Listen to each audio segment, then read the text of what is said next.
Mike Smith gets a start in game 2. Is that the right decision? Yes, we will get more into that. Plus, some actual defensemen for the Oilers had some pretty good games. Well, in relation to a 9-6 hockey game, we will take a look at that a little later in today's episode. Plus, the three things the Oilers need to do in game 2 and in game 3 to actually have success in this series. We'll have that and so much more on today's episode of Locked On Oilers. You're Locked On Oilers, your daily podcast on the Edmonton Oilers. Part of the Locked On Podcast Network, your team every day. Hello and welcome back to the Locked On Oilers podcast. I'm your host and former Game Day Oilers producer, Brett Holden. Happy Friday, everybody. It's the Friday before the long weekend. I know it's also the Friday of Battle of Alberta, and what could be better? An 8:30 puck drop. Well, let's say a 8:30 puck drop with a wink and a nod, because we all know how late the puck drops have been. We will get more into what the Oilers need to do in Game 2 and in Game 3 as well, since it is the weekend, so I'll see you Monday after this. But we'll get into the few things that the Oilers can actually build on from Game 1 to actually have success in the rest of the series. That'll be later on in today's episode. Plus, the Oilers defensemen actually had a couple players with some decent games. That's all in relative to a 9-6 hockey game, but we will take a look at that. Plus some lowlights as well from the defensemen. We all know there was a lot of lowlights, but we're going to take a look at the lowest of lights from game 1. But let's start with Mike Smith starting in game 2 on today's episode of Locked On Oilers. Thank you so much for making Locked On Oilers your first listen every day. We are free and available wherever you find your podcast. Plus, we're here on YouTube. Hello, YouTube. How's it going? Alrighty, enough of the pumping up. Let's get into Mike Smith. As it was announced yesterday, then Jay Woodcroft made a point of saying that Mike Smith will be the starter in Game 2, and rightfully so. Mike Smith, I shouldn't say deserves the starter because, well, after that game in Game 1, it doesn't really seem like any of the three goaltenders who played in that game, and Dan Vladar must be sitting there on the Flames bench going, whoo, thank goodness I was not thrown to the fire. 15 combined goals in Game 1 between Mike Smith, Mikko Koskinen, and Jacob Markstrom. It's tough to say that anybody deserves a start in Game 2, but Mike Smith is deserving of the start in Game 2 for the Oilers. Now, the unfortunate thing for Mike Smith is that, yes, he did allow 3 goals on 9 shots for the Oilers. 2 goals in the first 51 minutes, the fastest 2 goals in NHL playoff history. 51 seconds. You didn't show up to play. In those 9 shots and 3 goals, that is a 700 save percentage. Whenever Mike Smith is not able to put up a save percentage above 900, with the exception of one game so far in the playoffs, the Oilers have lost the game. And that continued in Game 1 in the Battle of Alberta in the second round. Let me read off the actual save percentages from each game the Oilers lost that Mike Smith had. In Game 1 against the LA Kings at home, where the Oilers were very noticeable and not, well, I shouldn't say very noticeable. They were very noticeably not arriving at the right time to that game. They thought it started at 9:30 instead of 8. Well, 8:30. In that game, he had a .886 save percentage. Another game where they let in an early goal and they had to climb back, and they almost did, but they couldn't in that game. They couldn't against the Flames as well in Game 1. In Game 4 was the actual outlier when it comes to these games for Mike Smith. He had a .933 save percentage in that game, and that was the quite a battle between, that was like the really only tight game, and then there was the overtime game as well between them and the Oilers, and that was, Mike Smith will have outliers. Of course, you got to save the puck in order for you to win a game. That is the number one thing. And there was a quote from John Cooper last night after their game against the Florida Panthers that I will get to in just a second after these numbers that I think is very imperative for the Edmonton Oilers to remember. And I mean, John Cooper has had the perfect commentary for these playoffs. He truly has. So I'll get to some of those and how the Oilers can administer that and how you can kind of sit on those, but I'm rambling about that. In the third game that the Oilers lost, he had a .884 save percentage, and in game one, .700. Ugly numbers. But when the Oilers actually win a game, Mike Smith's numbers are 1,000. Yeah. 2 shutouts for Mike Smith in the in 2 of the 4 wins, that the Oilers have had in this playoffs. 2 shutouts. So that is a save percentage of 1,000 or 100, however you want to take a look at it.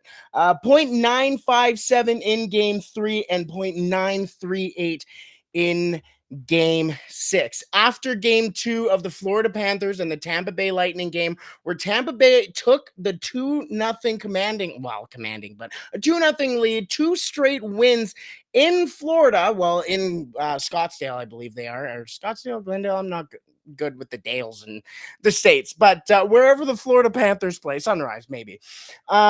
He said after the game, and let me pull this out here. It says, "It's not how many you score, it's how many you keep out." I think a lot of Oilers fans would sit there and agree, because the Oilers, when they do keep the puck out, actually win hockey games. It is right here in the numbers. 2 shutouts for Mike Smith, a .957 save percentage, and 9.38 in the 4 games, that the Oilers have won. When the Tampa Bay Lightning lost game 1 against the the Toronto Maple Leafs, he said the Toronto Maple Leafs didn't really have to play that well to beat us. A little bit of a dig to Toronto, maybe. But let's be real. The Calgary Flames didn't have to play too well to beat the Edmonton Oilers in game 1. Daryl Sutter, Matthew Tkachuk, and all the Flames will be the first to admit that when you let in 6 goals, you shouldn't be winning a hockey game. We said that last week when the Oilers were playing the Kings, when the Oilers let in 4 goals. When the Oilers scored 4 goals, and they were like, oh, well, we scored 4 goals, but we still lost. There's an issue there. Well, the Oilers scored 6 in game 1, and they still lost. So what's the issue?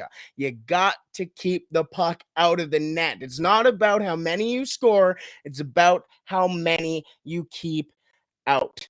Thank you, John Cooper, for bringing that out to people don't understand that. Connor McDavid had 4 points in game 1. The Oilers still lost. Zach Hyman had 2 goals. The Oilers still lost. Why? Because you couldn't keep the puck out. All right. We talked a lot about 2 in the last series, that the Oilers don't really lose consecutive games too often. However, they did in the last series against the LA Kings. Will they do that again in Calgary tonight? We shall see. What will be important for Mike Smith is the fact that, you know what? Before this series, he had the 3rd most amount of shots against in the LA Kings series. 3rd most in all of the playoffs. That includes every single goalie that played, including, name one, like Eric Shalgren. Sorry, Toronto, I keep calling you out. I apologize for that. With that, he also had the 3rd highest expected goals against in those 7 games against the LA Kings with 24.33.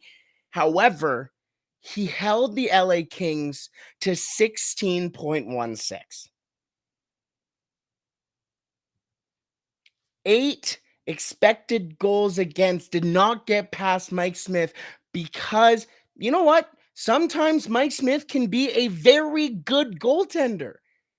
Statistically, heading into the playoffs, ever since really the trade deadline to game 7, Mike Smith has been one of the top 5 goaltenders in the league, statistically, and you cannot argue with the statistics.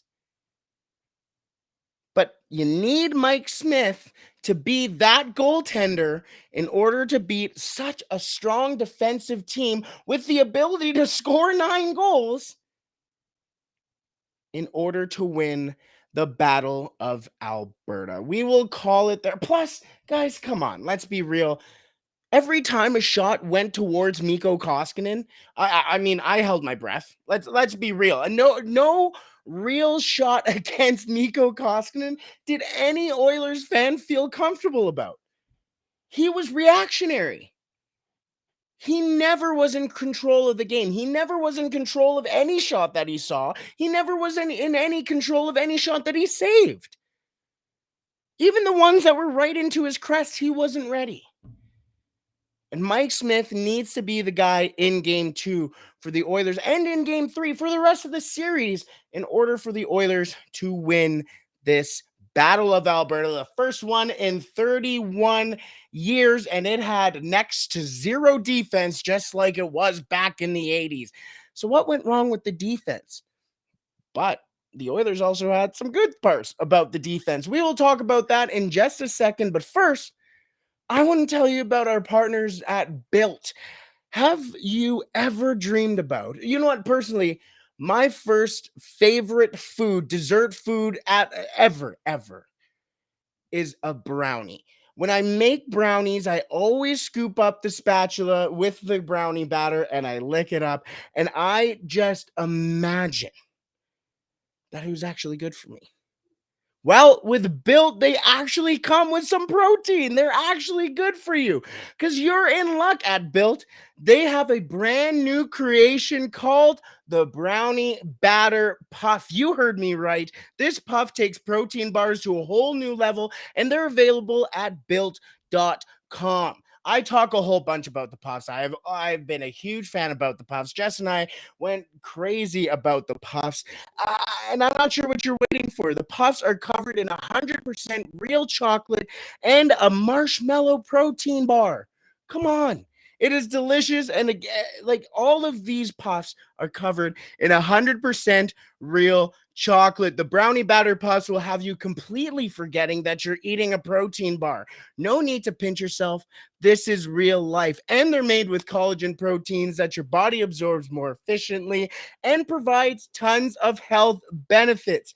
Head to built.com and use a promo code LOCKED15. That is 15 to get 15% off your next order at built.com. That is locked 15 to get 15% off your next order.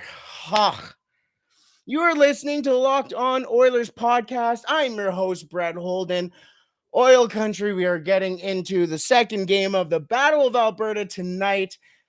Thank you so much for making Locked On Oilers your first listen every day. And for your next listen, make sure you tune into the Locked On Now podcast, nightly recaps of every NHL game with analysis from our local experts. It's free and available wherever you find your podcasts. All right. The defense wasn't great. Was not great at all, actually. As we just mentioned, John Cooper said it best. I will continually reference John Cooper quotes, to be honest with you, because he has had the best commentary of the playoffs so far after every game. Even after a game where they lost to a team that, the Toronto Maple Leafs are the Toronto Maple Leafs. But I don't want to get too much into that because I can already hear Leafs fans. I have Leafs friends. I'm sorry. But they lost a pretty big game. And not a lot of those games in that series were very close. They were high-scoring games sometimes. And when they weren't, they were not. They had at least, I believe, off the top of my head, 3 goals between each other in each of the games, other than like 2, including Game 7. That's very similar to how the Oilers and the Kings have been, and probably very similar to how the Oilers and Flames are going to be. So I'm going to keep referencing him because he mentioned something very important. Like I mentioned a couple times already. Again, I'm ranting about John Cooper. I want John Cooper. John Cooper said, it's not about how many you score. It's about how many you let or keep out. Excuse me. And the Oilers defense did not keep out. I was going to say many, but the Oilers realistically defense didn't keep out any. Frank Saravalli has reported on Tim and Friends. I almost called it Tim and Sid. On Tim and Friends yesterday, as he mentioned, he believes that Darnell Nurse, and he's been told that Darnell Nurse has been dealing with a core muscle injury. Now, it's a different injury than what many have reported what it was, the lower body injury earlier on when he did go down with that injury to miss the latter part of the season. Well, not latter part, last 4 games of the season. And there was some concern about it. Now, we have talked so much about how good Cody Ceci and Brett Kulak have been for the Edmonton Oilers. We haven't talked enough about, and we brought this up with the crossover episode with the Flames, but we haven't talked about how really poor Darnell Nurse has been. And I don't want to say poor as in the most awful defenseman ever, but it just in regards to Darnell Nurse's stature and in regards to Darnell Nurse's pedigree, he hasn't lived up to what he should be in the playoffs for the Oilers. He is a leader for the Oilers. He's obviously playing hurt, and he's giving the Oilers some sort of will. But the numbers aren't pretty. Like we said, the numbers don't lie. In fact, when you look at the numbers, 2 Oilers really stick out from the game 1 from hell, really. Like, that was... I mean, I guess really it was the Battle of Alberta from game 1, but like, what do you do with that game? Do you throw it out? Do you throw the film out? Like, do you actually look at it? I'm going to try and look at it, and that's why we're here. And we're going to take a look at Tyson Berry and Brett Kulak, who were the 2 Oilers' best defensemen in game 1, without a doubt. And that's weirdly saying a lot for a game where you allowed 9 goals, while 8 with the goaltender in and 9 or 1 without the goalie in. Let's start with Tyson Berry, who led the team in time on ice for the Edmonton Oilers, and on top of that, with being the fact that he was on the ice the most, he had the second lowest goals against per 60 minutes on the defense. The second lowest. Because Chris Russell did play like 5 minutes, so we'll kind of skew those numbers. But even him, he was the highest because he was out for 5 minutes, so those 2 skew the numbers. So I'm just going to set that baseline right now. Tyson Berry, who everybody gets on his case, so many people throughout the season, but he has gotten better since Jay Woodcroft has come in. But so many people got on Tyson Berry's case because he's just not good in our end. Well, let's be real here. Tyson Berry in game 1, in a game where the Oilers allowed 9 goals, he was the second lowest goals against per 60 minutes. Pretty good. Pretty good, especially when he also had the 3rd lowest defensive face-off zone, or defensive zone face-offs, excuse me. Why? Why is this a thing? Why, when he is so clearly one of the best defensemen the Oilers had in an awful game, are you not going out there and playing him in a more important role defensively? I have defended Jay Woodcroft, and this is not a hit piece at all on Jay Woodcroft, because obviously I think he should be re-signed. He has done everything right for the Oilers. He has been perfect for what the Oilers need to do.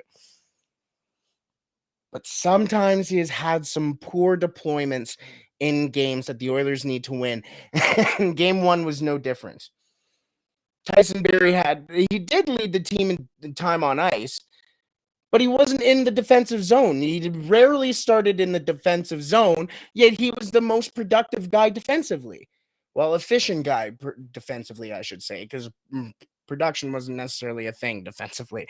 Also, let's take a look at Brett Kulak, who had the second lowest time on ice. Second lowest on the team. Yet he was still the Oilers' best defenseman, probably next to Tyson Berry, when he had, and let me pull this out here, because despite the fact that he did have the second lowest time on ice, he did have about, off the top of my head, I believe is about 15 minutes. So not too bad of a game for Brett Kulak. It was above 15 minutes for sure. In that time frame, he had the lowest goals against per 60 with 0. In a game that was 9-6, and I know this was not the first time I mentioned the scoreline, in a game that was 9-6, Brett Kulak wasn't on the ice for one of them. He was on the ice for 2 goals for the Edmonton Oilers, though. He had the lowest shots against per 60 minutes as well for the Oilers with a 31.47, which also is not very great. But when considering the competition that they also put on over 30 shots in 25 minutes of the game, yeah, you'll take it. All right. And the second lowest expected goals for the Oilers at a 1.8, or goals against, at a 1.8. He had the second lowest time on ice. The lowest was Chris Russell's just over 5 minutes. Tyson Berry was not being deployed defensively, and Brett Kulak wasn't even on the ice. You're getting slaughtered 9-6, and those 2 defensemen who have been the most efficient in your own end aren't playing? But yet Cody Ceci, who had the second most time on ice and was second in goals for the Oilers, or goals against, per 60 minutes, which was at a staggering 15.48. Second in shots against per 60, it was 69.96. Yeah, those are pretty familiar numbers when the score ended 9-6, so that makes sense. Third highest in expected goals against per 60 with 7.01. You're expecting to go out there and win a game when your best shutdown defenseman is allowing 7 goals per 60 minutes? And I haven't even got to Darnell Nurse, who, in all of those stats that I've already mentioned for each of these defensemen, he has been the worst in all of those. He had the highest goals against average per 60 minutes, the highest shots against per 60 minutes, the highest expected goals against per 60, and he also had the most defensive zone starts and the most defensive zone faceoffs amongst all defensemen. Why? Why? I get that on paper that is your best pairing, or supposed to be.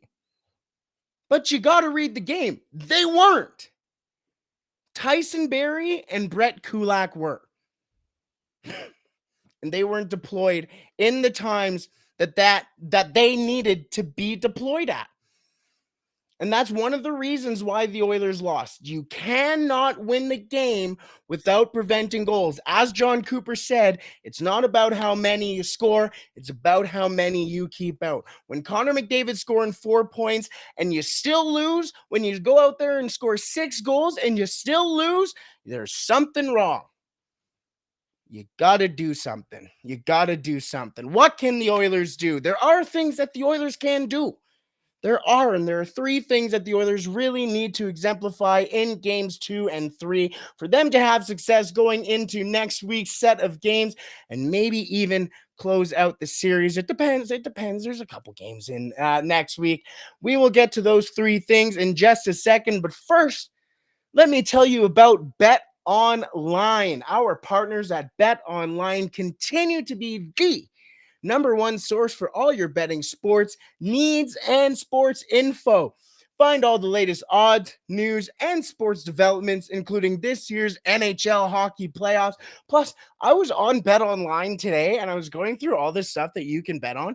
We say, like, just the baseline of, the NHL hockey, the MLB, we've mentioned NFL, we've mentioned NBA.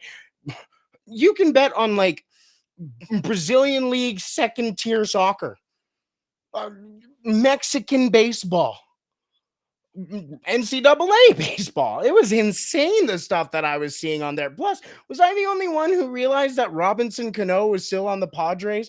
Yeah, I found out. BetOnline struck out today, unfortunately, for Robinson Cano, but welcome to the NL West. Anyways, BetOnline is your continued source for all your sporting wagering information, from live betting to playoffs to esports and so much more. Head to the website today or use your mobile device to learn more about the trends and action.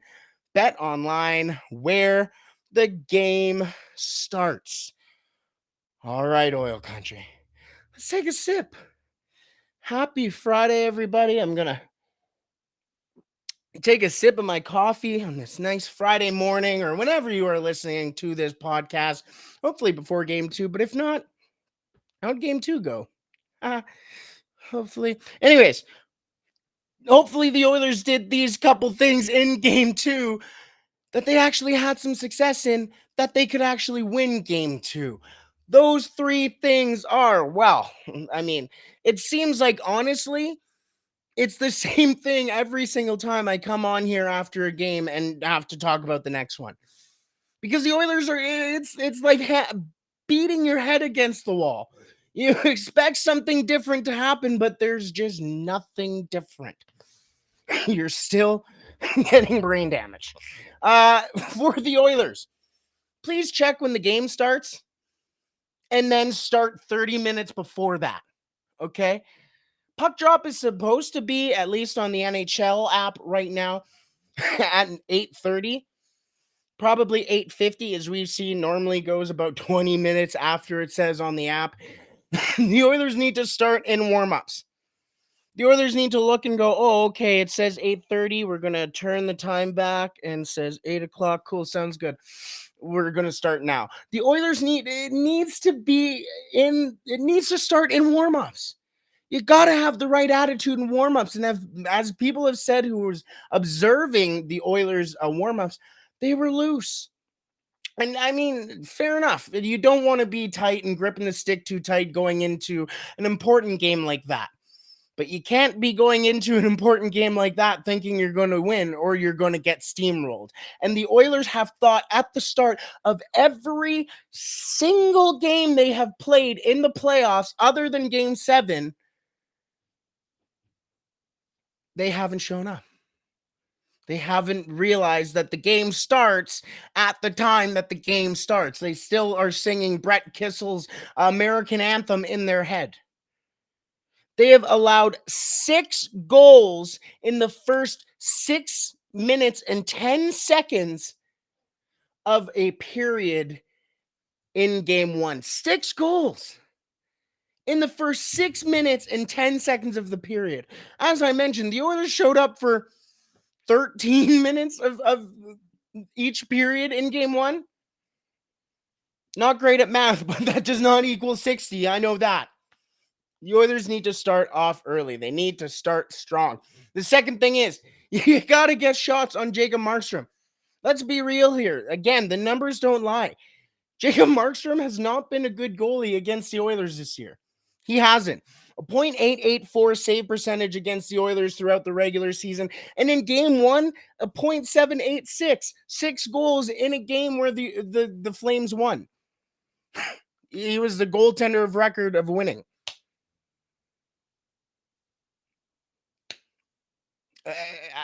I just don't know what else to say. Like, almost every goal that the Oilers scored, as I mentioned in yesterday's episode, went through them.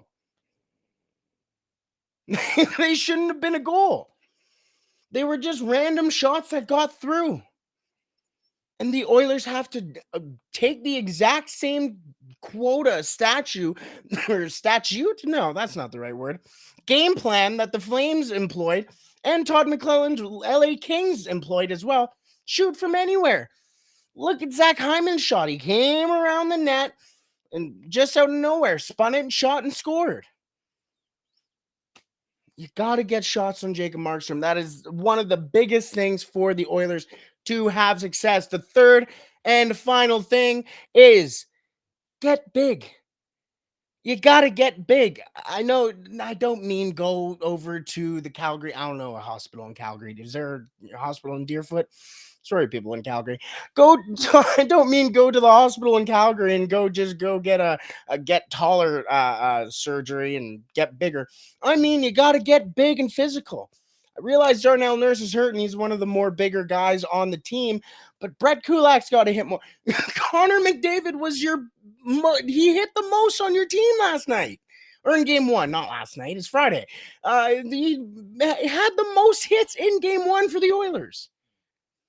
And it seems like some of those were probably counted as a hit against him. He got you can't have Connor McDavid also being your leading hitter on the team while also being the guy who's been hit the most in this series. He's not going to be scoring 4 points every game if he's doing that. He might be end up out in game 5 because his body's just so sore from hitting everything. You got to get guys like Cassian. Evander Kane, the first goal of the game for the Oilers came off of a forecheck turnover forced by Kane off of a massive hit into the boards. The Oilers need to get physical. They need to get big. Hey, Marcus Niemelainen, I know he's probably hurt, but he has been called up as one of the black aces for the Oilers and has been skating around with the team. Hey, buddy, we're going 11-7. You know the system. You're big. You're still one of the top hitters on the team. Come in. Come on. We know you like it, and we like you too. So come on in. Come on. I will throw in an honorable mention as well before we wrap it up as well. Everybody, let's be loud, because this also goes for game 3 as well. But all of these things need to lead into game 3 as well. Oil country, the crowd needs to be in it.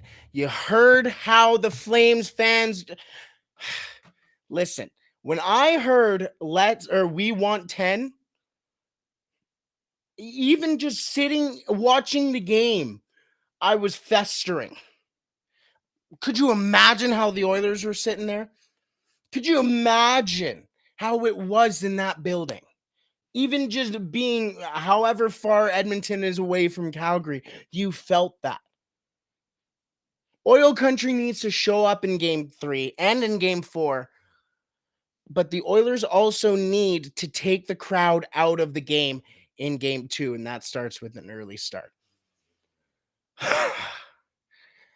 Let's take a breath, Oil country. Let's take a breath going into the long weekend, as I will see you on Monday. So if you are hanging around on your nice long weekend, I'll be here to recap game 2 and game 3 of the Battle of Alberta, the first one in over 30 years. I hope you enjoy the game tonight, everybody, and I hope you enjoy your long weekend, and hopefully you can get out to somewhere and watch the Oilers game with a whole bunch of Oilers fans around you. Stay safe, everybody. Don't do anything I wouldn't do, and always take care of yourself. Before we go, I just want to say thank you so much for tuning in to Locked On Oilers every day and making it your first listen every day. Next, make sure you listen to Locked On NHL, from the first round matchups to each and every kiss on the Stanley Cup this year. Locked On NHL has you covered for the playoffs like no other. Hear the latest news and opinions from local experts every Monday through Friday. It is free and available wherever you find your podcast, and it's on YouTube, as we are. If you can see that over my font there, there it is. I hope everybody has a wonderful weekend. Stay safe. Have a good one.